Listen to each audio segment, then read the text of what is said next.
الله والصلاة والسلام على مولانا رسول الله وعلى آله وصحبه أجمعين. السلام عليكم أخواتي في الله.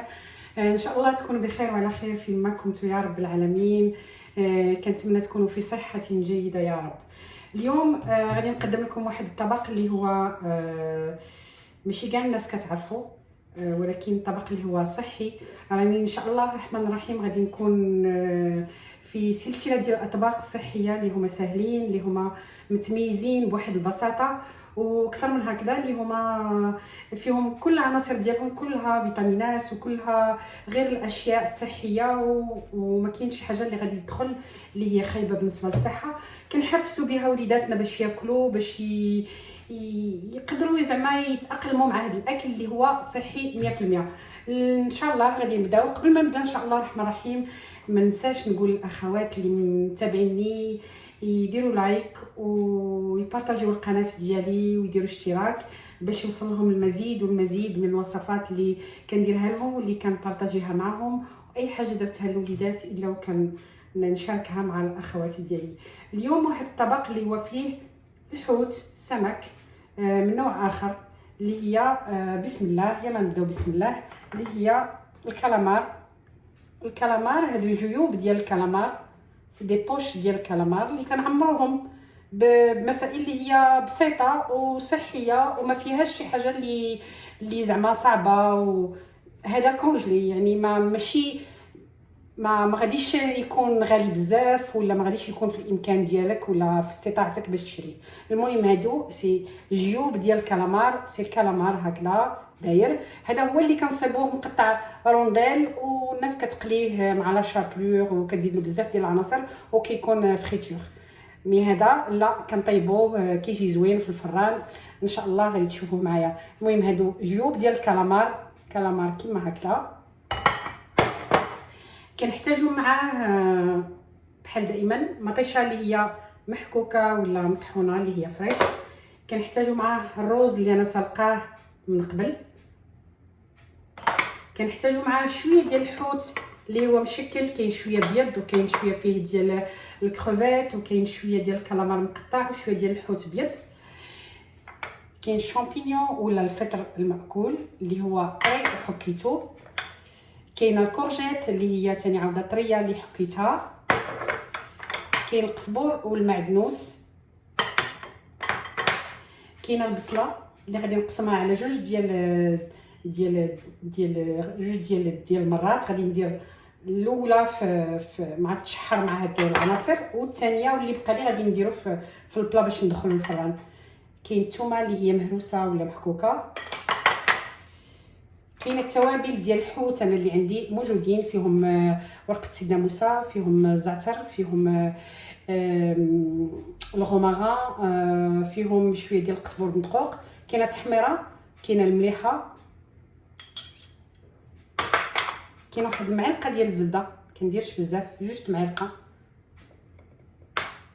كاينه شويه ديال لاصوص الصوجا ما نكثروش منها لحقاش شويه مالحه. وكاينه بطبيعه الحال زيت البلديه.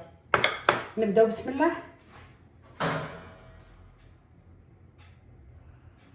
كندير واحد المقله باش نشحروا فيها العناصر ديالنا. كنبداو بسم الله بالبصله.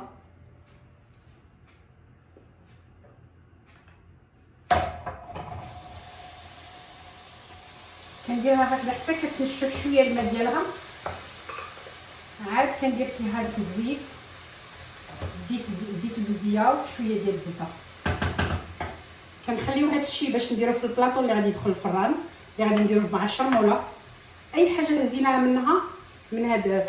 غادي نخلي شويه ديال القزبور المعدنوس، غادي نخلي شويه ديال الثومه، غادي نزيدها شويه مع البصله، غادي ندير النص ونخلي النص باش غادي نصاوب الشرموله ثاني عاوده اللي غادي يدخل لي الفران مع المطيشه وبصيله وقزبور المعدنوس. غادي نزيدو دابا شويه ديال زيت البلديه.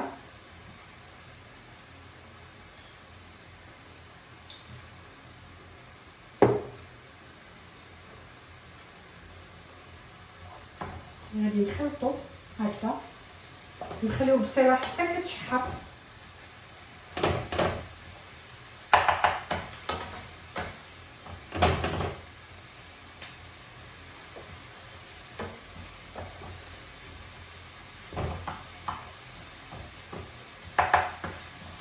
الوليدات كيعجبهم بزاف بزاف، حتى الكبار كيعجبهم. انا جميع افراد العائله ديالي كيعجبهم. خاص يكون عندك واحد البروغرام اللي غتديريه على حساب السيمانه، بالاخص الامهات اللي عندهم وليدات، باش ما الولاد ما كيكرهوش، يعني كياكلوا كاين حاجه كتنسيهم في حاجه واحده اخرى. كنديروا في الاول هاد الحوت ولا شويه ديال الحوت اللي عندنا. انا عندي بالشكل هذا كونجلي، ولكن الحوت اللي تحتو طري. انا كنخدم يديا، كنرتاح بيديا اللي هما مغسولين. كنديروا هذا الحوت هنايا،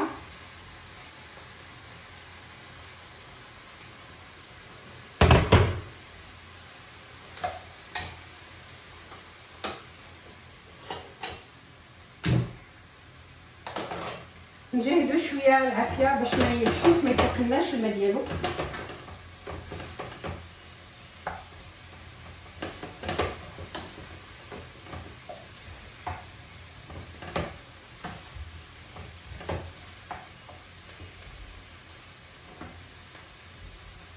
كنخليوه حتى يتشحر.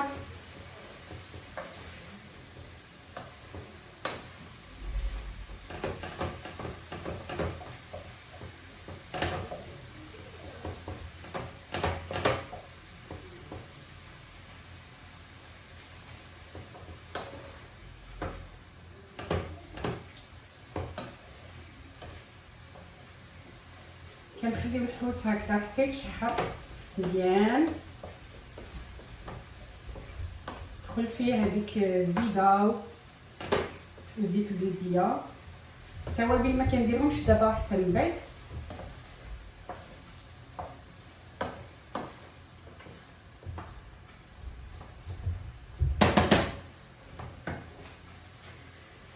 غادي نزيدو هاد الكورجيت اللي هي قرعه خضراء، كورجيت قرعه خضراء.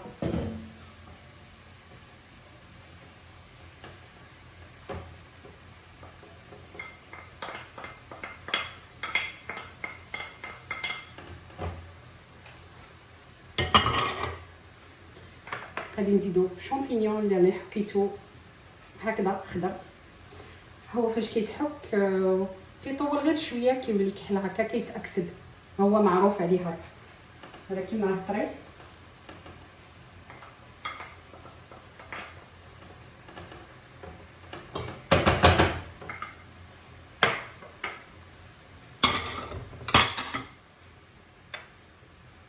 غادي نزيدو شويه ديال القزبور وشويه ديال المعدنوس.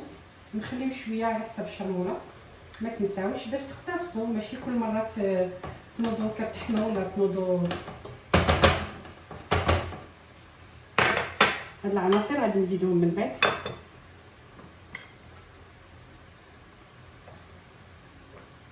غادي نزيد هاد شويه ديال الزبيده، غادي تذوب وغتهبط في القاع ديال المقله.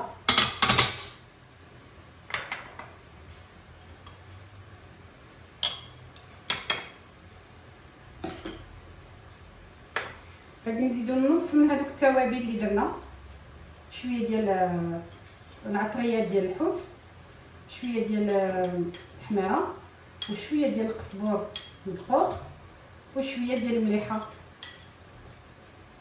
وغادي نخليو النص اللي بقى لينا على حساب الشرموله ديال اللي غادي يدخل الفران.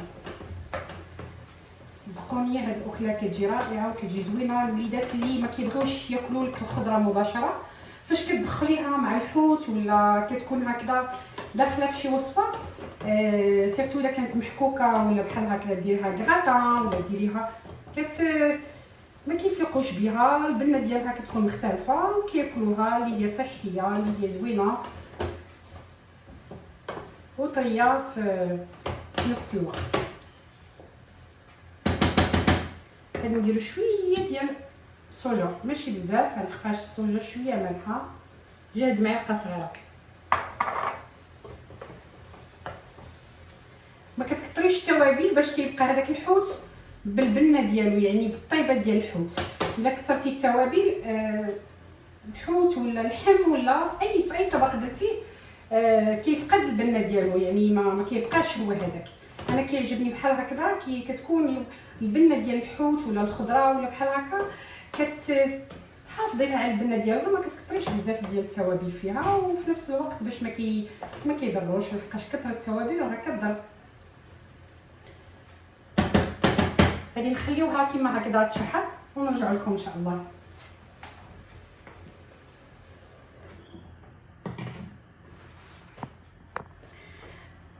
رجعنا لكم اخواتي بعد ما الحوت مع البصيله مع الثومه مع الكورجيت مع الشامبينيون تشحر مزيان. غادي نطفيو عليه.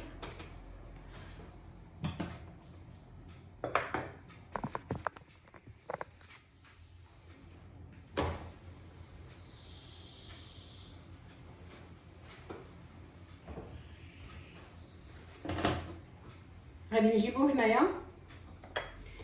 غادي نكبوه بحال هكذا.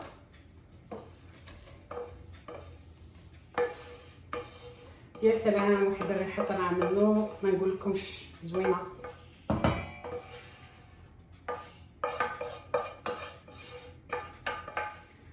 صدقوني راكم الا جربتوه بالوليدات ديالكم غادي يكون ممتاز. غادي يقبلوه، غادي ياكلوه، وغادي يقولوا لكم في واحد الوقت عاودوا لنا. هذا الروز اللي سلقته قلت لكم كنت مرطباه واحد 3 ديال السوايع، حيت منه كاع النشا ديالو وسلقته شويه ديال الماء والملحه وصفيته. غادي نديرو هنا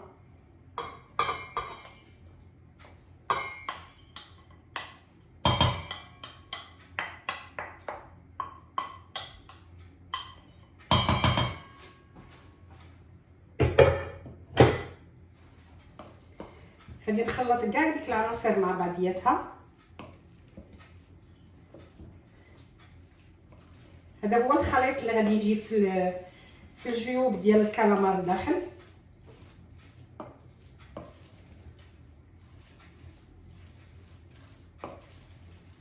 كيكون على هذا الشكل.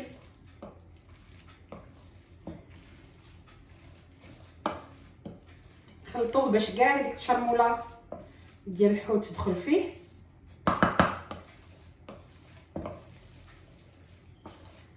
هكا حتى كيولي كيما هكذا. غادي نخليوه يبرد، ما غاديش نقدروا نعمروا به الكالامار دابا لحق السخون وغادي يحرقنا. غادي نخليوه يبرد ونرجع لكم. هاد المده اللي غادي يبرد فيها الحوت ديالنا مع هذاك الخليط اللي درناه وكلشي، غادي نشدو المطيشه. غادي نديروها في البلا ديالنا اللي غادي يدخل الفران كيما هكذا. غادي نحاولوا نديروا واحد الشرموله اللي زوينه واللي كتندار تاع الحوت.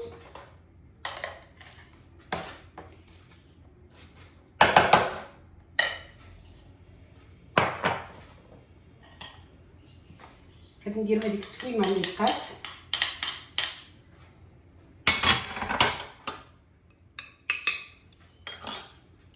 غادي نديروا هذيك البصيله.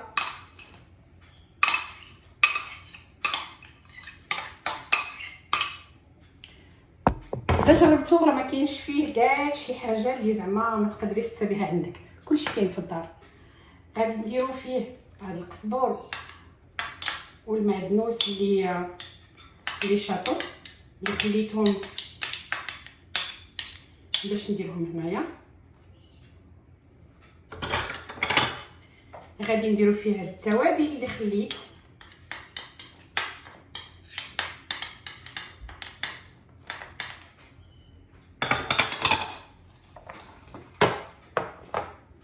غادي نخلطوا كاع هاد العناصر ديالنا هنايا. غادي نزيدو شويه ديال الزويته البلديه نديروها.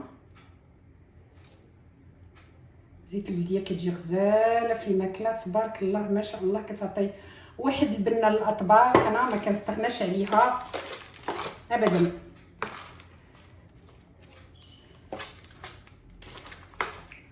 نخلطوا كاع هاد العناصر اللي درناهم باش اون فوا كيبدا كيغلي في الفران كيتبخ ولا كيتشحر. غادي هذوك الجيوب ديال الكالامار نحطوهم هنا الفوق ونخليهم يطيبوا، غادي يجيو زوينين. ونذكركم بلي هذا الكالامار ما كياخذش وقت بزاف في الطياب، دغيا كيطيب، ان العناصر اللي فيه داخل كلهم طيبين، وهو ما كيحملش الطياب بزاف. يعني لو كان تخليه يطيب بزاف كيولي داير بحال بلاستيك. يعني غادي تحطيه في الفران وتحسبي له تقريبا واحد ماكسيموم 20 دقيقه. خاص الفران يكون سخون على درجه ديال 180 درجه. فوالا. وتقدروا تزيدوا حتى شويه ديال الصوجا كتعطي واحد المذاق زوين ثاني، ماشي بزاف. الافاده انا راه ما كثرتش الملحه، كنحاول يكون الماكله ديالي شي ملحه، باسكو الملحه ماشي مزيانه بزاف، الا كانت تكون بنينه وصافي. هادشي ما كان. وفي نفس الوقت ما كتعوديش ولادك على الملحه. اذا جاتهم شي نهار مسوسه غادي ينوضوا يزيدوا الملحه. اللهم من الاول ديري عينك ميزانك ووافقي كاع المقادير ديريها هي هذيك. نديرو هذا هكذا وهذا هكذا، وغادي نخليهم حتى الحوت يبرد لي اللي راني دايره هنا. وعاد داك الساعه نعمرو في الجيوب ديال الكالامار ونستفو هنايا في هذا البلا. نرجع لكم ان شاء الله. رجعنا لكم الاخوات ديالي باش نعمر هادو لي بوش ديالي هكذا. الروز بعد ما برد هو الحوت اللي فيه ونشرمولا كاع اللي داخل، كنعمروها هكا مع لا كويير.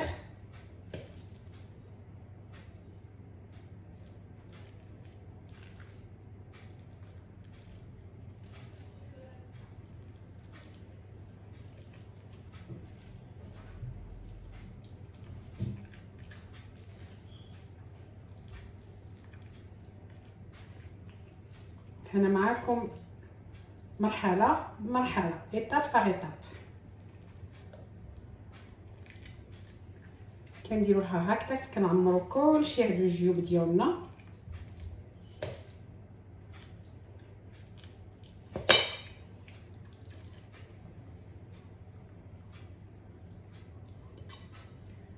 نقص منها شويه باش الروز ما يخرجليش من لابوش. اللي عندها الكيردون هذا عواد كيما هكذا، غادي نقدروا نبلعوا لهم فمهم شويه باش الروز كي كيسخن كي كيشد الغليه ديالو ما يخرجناش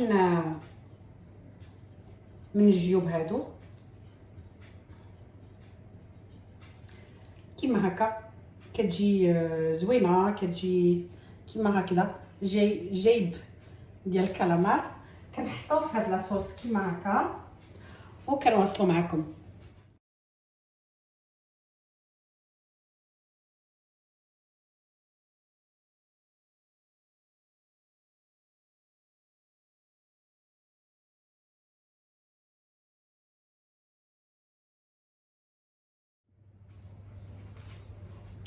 رجعت لكم الاخوات ديالي من بعد ما كملت كاع لي بوش ديالي. عمرتهم كيجيو كيما هكذا. ان شاء الله يكون يبان لكم كلشي هادشي حقاش كنصور راسي. غادي نزيدو هذيك شويه ديال الشرموله اللي كانت باقيه لنا بالمطيشه ديالها، كتجي زوينه ما كاينلاش الضيق. غادي نديروها هنايا لانها كتنشف ما كتبقاش.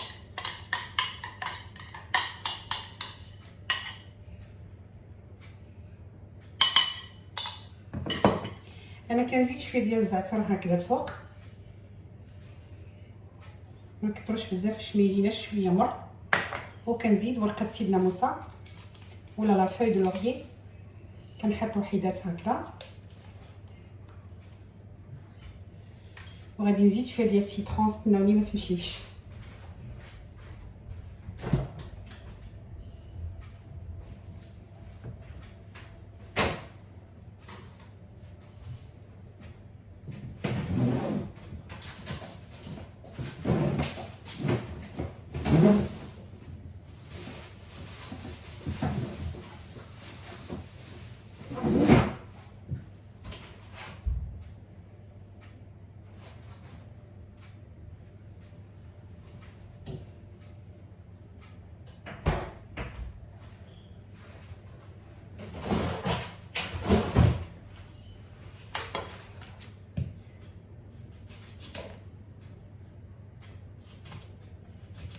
كنديرو دبابات ديال السيترون كيما هكذا فوق الكراميل.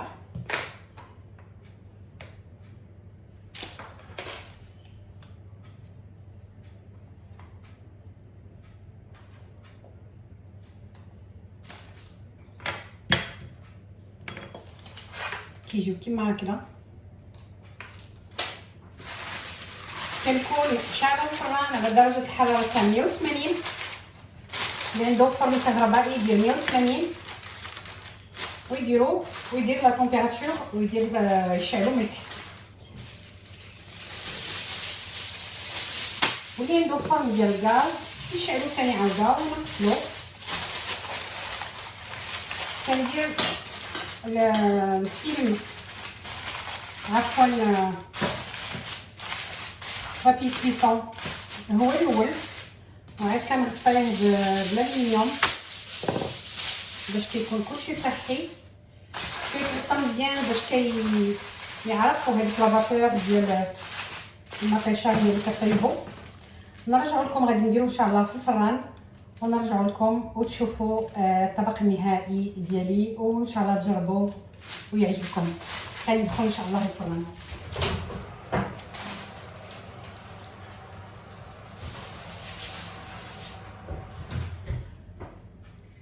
رجعنا لكم اخواتي بعد ما طابوا الجيوب ديال الكالامار اللي كيجيو تبارك الله هو الاروع. ما غاديش نخليهم في هذا البلا، غادي نصبهم هنايا نقدمهم هنا.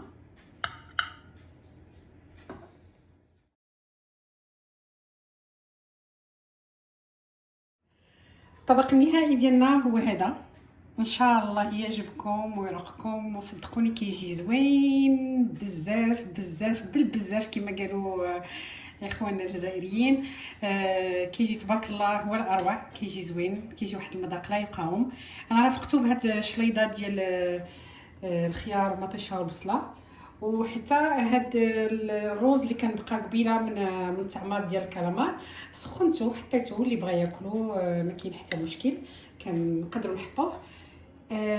كنتمنى ان شاء الله ترافقوني في المسيره ديالي، تكونوا دائما معايا وتسيطوا لي لايك والتعاليق ديالكم فريمون كتشجعني بزاف بزاف. وان شاء الله يا ربي تكونوا بخير وعلى خير وهو كيوصلكم هذا الطبق. دمتم في رعايه الله، والى طبق اخر بحول الله.